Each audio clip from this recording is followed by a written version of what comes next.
Winwin Marquez, bakit natalo sa Miss Universe Philippines 2025? Pag-usapan natin yan. Hello, Carawelas, mabuhay. This is Gay Salarteca and welcome back to my YouTube channel.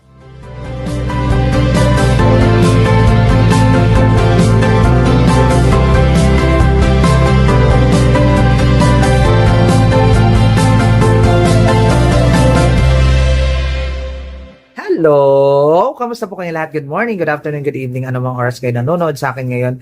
Maraming pong salamat. Sa mga bagong dyan subscriber, returning viewers, thank you so much sa suporta. Sa mga hindi po dyan nakasubscribe, please subscribe my YouTube channel, Gay Salarteca, Cruella in Pageantry, and click the notification bell below para updated kayo when it comes na maglabas ako ng aking mga video. Siyempre, pag-uusapan natin ngayon, hindi naman si Atisa Manalo. Pag-uusapan naman natin yung mga Lot de Leon and Friends. Charot lang. Pag-usapan natin ngayon si Winwin Marquez, Teresita Sen Winwin Marquez.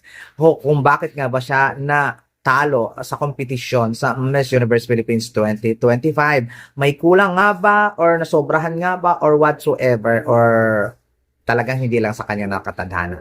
Pag-usapan natin yan isa-isa. First, when it comes talaga sa performance, since breast presentation at saka since na ano ba tawag dito? Nag-declare siya na sasali siya sa Miss Universe Philippines, totally front runner na talaga at wala na tayong kailangan pag-usapan pa when it comes sa performance, when it comes sa capability niya na manalo ng corona, ay walang duda yan, kakabog talaga ng bonggang-bongga si Winwin Marquez. Sa first presentation, wala talaga siyang pangit na materyales, lahat ang gaganda ng mga materyales, ang gaganda ng mga ipinapasa, ang bongga ng mga pasabog at punta-punta sa ibang lugar at talagang pinag-uusapan talaga. Isa talaga siya sa nakikitang mananalo ng corona dito sa Miss Universe Philippines 2025. Pero nung preliminary competition, mukhang unti-unting lumaylay ang kanyang kasikatan at ang kanyang kabonggahan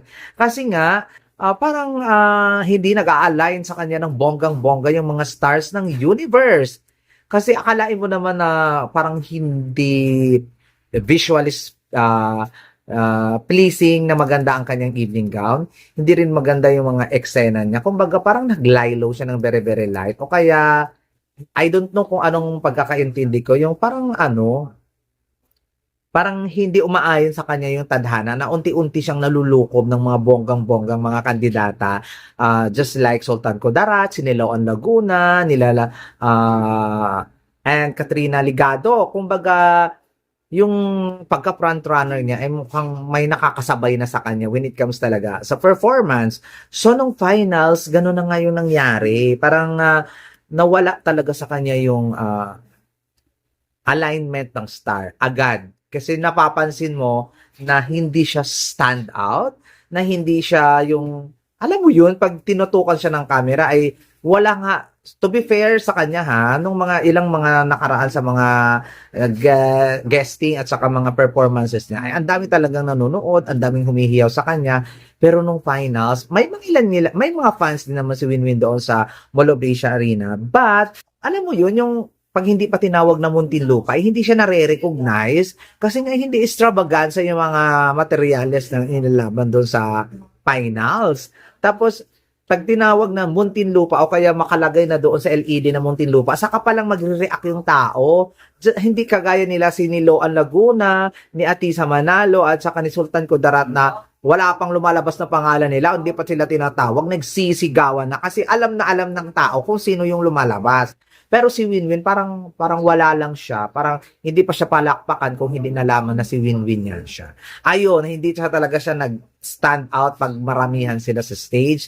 Hindi talaga siya yung alam mo yun, yung hindi siya kumikinang, hindi agad-agad na mapupunta yung mga mata mo sa kanya kasi nga totally hindi talaga siya nag-shine when it comes na marami sila sa stage. Napupunta yung eksena kay Siniloan Laguna, napupunta kay Sultan Kudarat at napupunta kay Atisa Manalo ng bonggang-bongga. Yung ano ba tawag yun? Yung tinatawag na atmosphere, yung lock.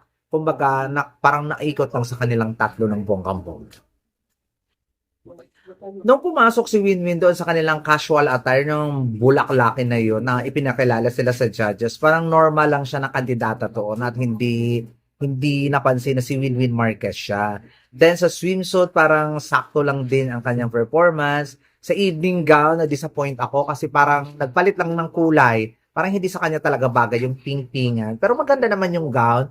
Parang nga lang siyang sasayaw doon ng bonggang-bongga. Parang pang ballroom. O, diba? At super bilis ng eksena niya. Kumbaga siguro ay talagang gusto lang niya siguro na mag-perform na lang doon ng bonggang-bongga.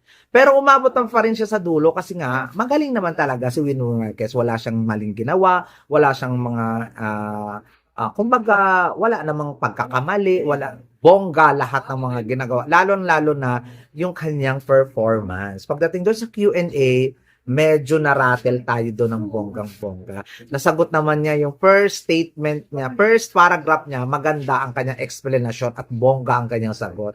Pero, nung dinugtungan niya na, doon na nagkaratel-ratel at talagang hinahanap niya yung sarili niya na masagot ng bonggang-bongga yung anong tanong na yon. Siguro kasi first time kong nakita si Winwin na na nag-ulit ng sinasabi. Yung alam mo yun, yung nasagot niya na tapos naghahanap pa siya ng way kung paano sagutin at mapahaba pero inulit na lang niya kasi parang na mental block ba or wala na siyang naiisip or talagang wala na siyang mahagilap na word na pwedeng idugtong doon sa kanyang first statement. That's why na nung sinagot niya yung Q&A parang ay wala na, inulit ni Winwin yung sagot niya. Ganon yung expression ko. So malamang mababa na dito yung second runner up. O di ba ng bonggang-bongga. Tapos doon sa final look nung 6 na lang sila, talagang hindi talaga siya nagsi-stand out. Kahit anong tingin ko kung stand out ba sila kasi Winwin, kung naka-align ba sa kanya yung star, kung nasa kanya ba ang spotlight, wala talaga. Wala talaga akong nararamdaman ng ganon habang nanonood ako ng bonggang-bongga sa Araneta. So kung tinatanong, saan ba nagkamali? I think wala namang mali na ginawa si Winwin. Binigay naman niya ang lahat ng kaya niyang ibigay. Binigay naman niya ang pinakabonggang performance na kaya niyang ibigay. Siyempre, of course, isinagot naman niya yung kaya niyang bonggang isagot, pero hindi din talaga nag-align yung star sa kanya. Kumbaga, parang sinelyuhan talaga nung gabi na yun na hindi talaga sa kanya yung spotlight. Wala na sa kanya. Pero kung may babaguhin or may papalitan ako sa performance niya, wala. I think siguro sa styling kasi nagmukhang matured lang si Winwin doon sa kanya pa-mock up at saka pa-styling that night. Pero maganda pa rin naman siya eh. So, ayun lang. Siguro wala lang talaga sa kanya naka-align yung spotlight, hindi naka-align ang star, hindi yung ano din, yung tadhana ay malayo talaga sa kanya kasi nga kahit na nandun pa siya at nagpe-perform siya ng bonggang-bongga, eh hindi talaga, wala talaga sa kanya. So, kung ano nga kung what went wrong ba?